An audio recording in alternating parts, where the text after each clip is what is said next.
আমরা সিপিএম এর লোকেরা এই পলাশতারা কতবার নির্বাচন কমিশনে গিয়ে বা সারা বছর যখন ভোটার লিস্ট সংশোধন হয় ইলেকটোরাল রোল কতবার গিয়ে এই জালি নামের তালিকা দিয়ে এসেছি আমরা প্রশাসনের কাছে, যেগুলো সরাতে হবে, এগুলো কাটাতে হবে।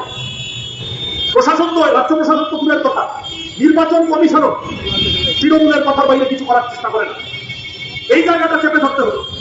ভোটার লিস্টে পরিশুদ্ধ করো। ভোটার লিস্ট একজনও অনেকজন ভোটার লিস্টে থাকা যাবে না।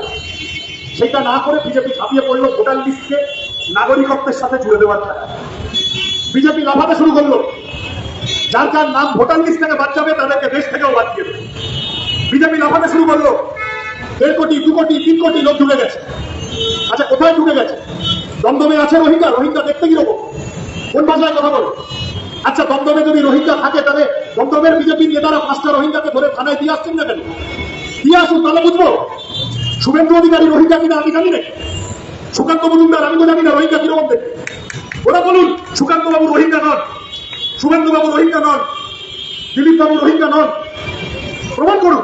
অমিত শাহ নাদির শাহ বংশধর নয়, এটা অমিত শাহকে প্রমাণ করতে হবে। আমরা এখানে 6 বছর ধরে আছি, আমাদের বাপ দাদা মা সবাই, আমরা কেন অবস্থা করতে যাবো এত বছর? ভোটার লিস্টে তৃণমূলের জালিবাজি কারচুপি ওটা ধরতে হতো।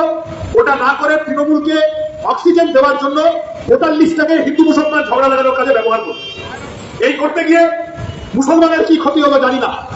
রাজ্যের গরিব মানুষের অধিকাংশটা হিন্দু, জনসংখ্যার অধিকাংশটা হিন্দু।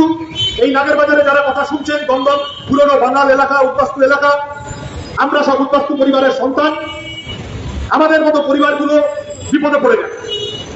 এই উত্তর 24 পরগনার বিস্তীর্ণ অঞ্চল জুড়ে নবসূত্র মানুষ, মতুয়া মানুষ এসেছে ওপার থেকে। হ্যাঁ, ধর্মীয় কারণেও যদি অত্যাচারিত হয়ে চলে আসে, আমরা আমাদের পার্টি, আমাদের পরিষ্কার কথা, ধর্মীয় কারণে অত্যাচারিত হয়ে অন্য কোনো দেশ থেকে কেউ এলে তাকে আমাদের দেশে থাকতে দিতে হবে, তাকে আমাদের দেশে প্রাথমিকভাবে তার বসবাসের ব্যবস্থা করতে হবে, তাকে আশ্রয় দিতে হবে।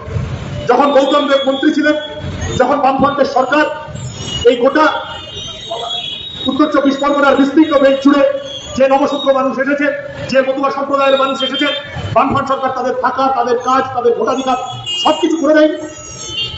সেগুলো না করে এখন বিজেপি আরএসএস এর নেতারা তারা এখন হিন্দু সম্প্রদায়ের মানুষের নাগরিকত্ব কেড়ে নেওয়ার তালের জন্য নেমেছে। এসআইআর দিকে লাগে, যদি 10টা লোকের নাম বাদ যায় তার মধ্যে 2টো যাবে মুসলমানের নাম, 8টা হিন্দুর নাম বাদ চলে যাবে। আমি এইভাবে বলতে চাই না, এইভাবে আমরা বক্তৃতা করি না।